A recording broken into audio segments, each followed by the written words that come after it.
Assalamualaikum warahmatullahi wabarakatuh. Tapi pun, perkenalkan saya Luciana dari program studi Pendidikan Pancasila dan Kewarganegaraan dengan mata kuliah Hukum Tata Negara. Di sini saya akan menjelaskan tentang materi sistem ketatanegaraan di Indonesia.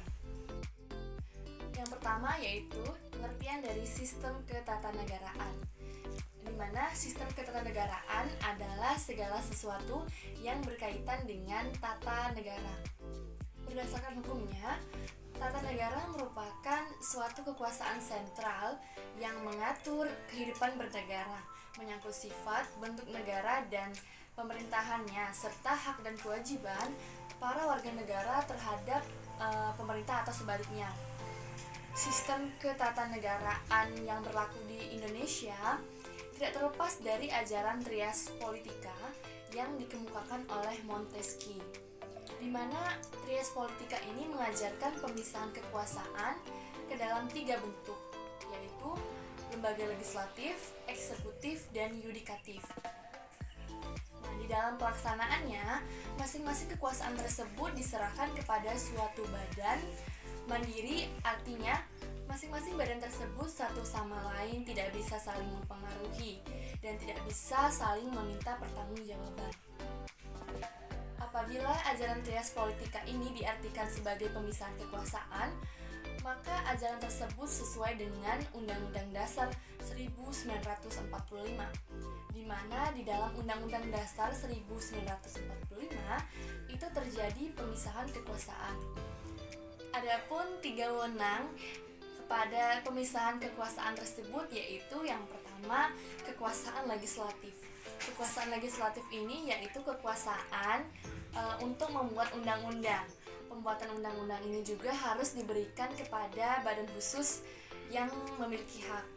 Yang kedua yaitu kekuasaan eksekutif, di mana kekuasaan eksekutif ini yaitu untuk menjalankan undang-undang. Kekuasaan menjalankan undang-undang tersebut dipegang oleh kepala negara. Yang ketiga, kekuasaan yudikatif, di mana kekuasaan ini bertugas untuk mengawasi jalannya undang-undang tersebut. Hukum dasar tertulis atau undang-undang dasar merupakan kerangka dan tugas-tugas pokok dari badan-badan penyelenggara negara. Suatu negara dalam menentukan mekanisme kerja badan-badan negara tersebut seperti eksekutif, yudikatif, dan legislatif. Undang-Undang Dasar Negara Republik Indonesia tahun 1945 juga merupakan hukum dasar yang tertulis dan kedudukan serta fungsinya pengikat bagi pemerintah, lembaga negara maupun lembaga masyarakat sebagai warga negara Indonesia. Sebagai hukum tertulis, Undang-Undang Dasar 1945 memuat norma-norma atau aturan yang harus ditaati dan dilaksanakan oleh seluruh warga negara Indonesia. Amandemen Undang-Undang Dasar 1945 itu terjadi 4 kali. Yang pertama yaitu pada tanggal 18 Agustus 1999. Yang kedua yaitu 18 Agustus tahun 2000. Dan yang ketiga yaitu amandemen pada tanggal 10 November 2000. Dan amandemen keempat yaitu pada 10 Agustus tahun 2002. Latar belakang terjadinya amandemen Undang-Undang Dasar 1945 yaitu karena Undang-Undang Dasar 1945 meletakkan struktur kenegaraan RI di tangan satu lembaga saja, yaitu MPR, di mana MPR memiliki kewenangan untuk mengatur segala urusan ketatanegaraan dan sebagai lembaga tertinggi negara, sehingga tidak terjadi saling mengimbangi dan mengawasi atau check and balance pada institusi-institusi ketatanegaraan lainnya. Penyerahan kekuasaan yang tertinggi kepada MPR juga merupakan kunci yang menyebabkan pemerintahan negara seakan-akan tidak memiliki hubungan dengan rakyat. Padahal, sejatinya pemerintah itu harus berhubungan dengan rakyat. Hal ini sesuai dengan konstitusi yang menjunjung tinggi kedaulatan rakyat. Memasuki masa reformasi, Perlu disusun pemerintahan negara yang konstitusional atau pemerintahan yang berdasarkan dengan pada konstitusi. Pemerintah konstitusional bercirikan bahwa adanya pembatasan kekuasaan pemerintahan atau eksekutif. Dan selanjutnya yaitu jaminan atas hak azazi manusia. Berdasarkan hal-hal itu, maka reformasi yang harus dilakukan yaitu merupakan merubah amandemen atas Undang-Undang Dasar 1945 yang dilakukan oleh MPR sebanyak 4 kali. Nah, setelah dijadikan amandemen tersebut, maka sistem pemerintahan Indonesia dijadikan pedoman hingga saat ini. Sistem ketatanegaraan Indonesia berdasarkan Undang-Undang Dasar sebelum diamandemen. Sebelum amandemen, lembaga-lembaga tertinggi negara yaitu atau kedaulatan negara dipegang oleh MPR sebagai lembaga tertinggi. Nah, MPR ini mendistribusikan kekuasaannya kepada lembaga tinggi negara yang sejajar kedudukannya. 5 lembaga tinggi negara tersebut yaitu Mahkamah Agung, Presiden, Dewan Perwakilan Rakyat, Dewan Pertimbangan Agung, dan juga Badan Pemeriksa Keuangan.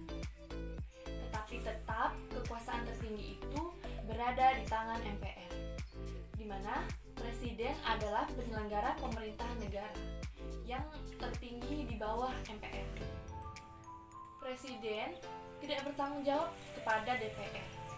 Menteri Negara adalah pembantu Presiden yang tidak bertanggung jawab juga kepada DPR.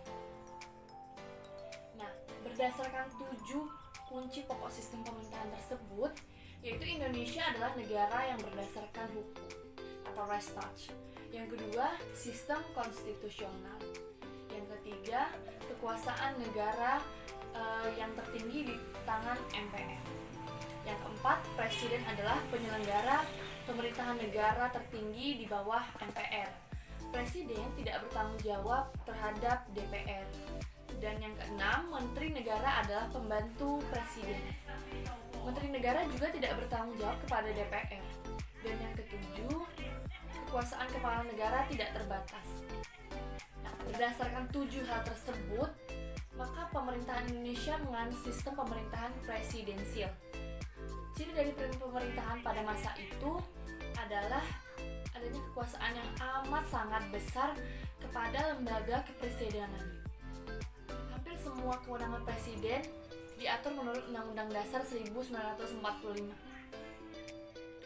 Karena tidak adanya pertanggungjawaban presiden kepada DPR, maka kekuasaan presiden ini cenderung disalahgunakan oleh presiden. Mereka banyak mementingkan hak-hak pribadi dan golongan. Maka pada saat itu cenderung terjadi KKN. Sistem ketatanegaraan negara Indonesia setelah diamandemen merupakan sistem yang baru, diharapkan berjalan mulai tahun 2004 setelah dilakukannya pemilu pertama pada tahun 2004. Undang-Undang Dasar merupakan hukum tertinggi di mana kedaulatan berada di tangan rakyat dan dijalankan sepenuhnya menurut Undang-Undang Dasar. Undang-Undang Dasar memberikan pembagian kekuasaan atau separation of power kepada 6 lembaga negara yang setara kedudukannya dan wewenangnya. Pertama yaitu MPR, Dewan Perwakilan Rakyat, Dewan Perwakilan Daerah, BPK, Mahkamah Agung, dan Mahkamah Konstitusi. Dengan kata lain, munculnya lembaga baru yaitu Mahkamah Konstitusi, Dewan Perwakilan Daerah, dan Komisi Yudisial. MPR sebelum diamandemen merupakan lembaga tertinggi negara, tetapi setelah diadakan amandemen, kedudukannya sejajar dengan lembaga-lembaga negara lainnya. MPR setelah diamandemen kehilangan kewenangannya dalam menetapkan GBHN, kehilangan kewenangannya mengangkat presiden, tetap berwenang menetapkan dan mengubah Undang-Undang Dasar. Susunan keanggotaannya juga berubah, yaitu terdiri dari anggota Dewan Perwakilan Rakyat dan anggota Dewan Perwakilan Daerah yang dipilih secara langsung melalui pemilu.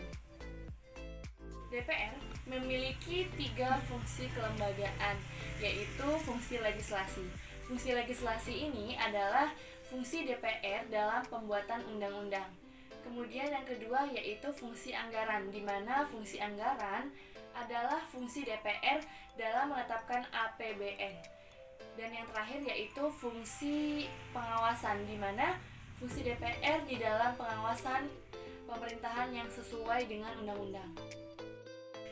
Selain memiliki 3 fungsi tersebut, DPR juga memiliki hak-hak pemerintahan. Hak-hak pemerintahan tersebut ialah hak interpelasi, hak angket, dan juga hak menyatakan pendapat. Dari ketiganya memiliki makna masing-masing, di mana hak interpelasi adalah hak DPR dalam meminta keterangan pada pemerintah. Kemudian, hak angket adalah hak DPR dalam melakukan sebuah penyelidikan apabila dirasa adanya pertentangan sebuah kebijakan pemerintah, yang hal itu bertentangan dengan perundang-undangan yang ada di Indonesia.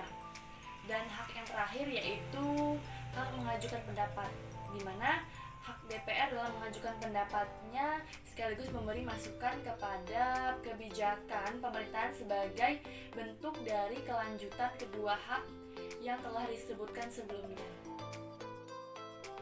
DPD atau Dewan Perwakilan Daerah, keberadaannya dimaksudkan untuk memperkuat kesatuan negara Republik Indonesia.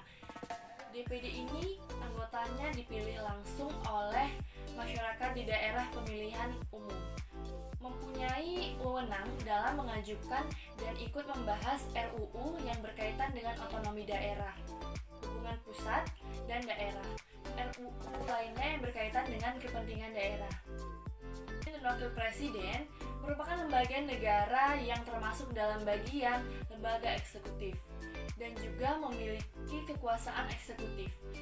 Kedudukan presiden ini ialah sebagai kepala negara dan juga merangkap sebagai kepala pemerintahan. Terdapat perbedaan sebelumnya dan sesudah amandemen terhadap kedudukan dan fungsi presiden dan wakil presiden. Yakni ketika sebelum amandemen, presiden dipilih oleh lembaga negara yakni MPR. Tetapi setelah diadakan amandemen, presiden dan wakil presiden dipilih secara langsung oleh rakyat melalui pemilihan umum.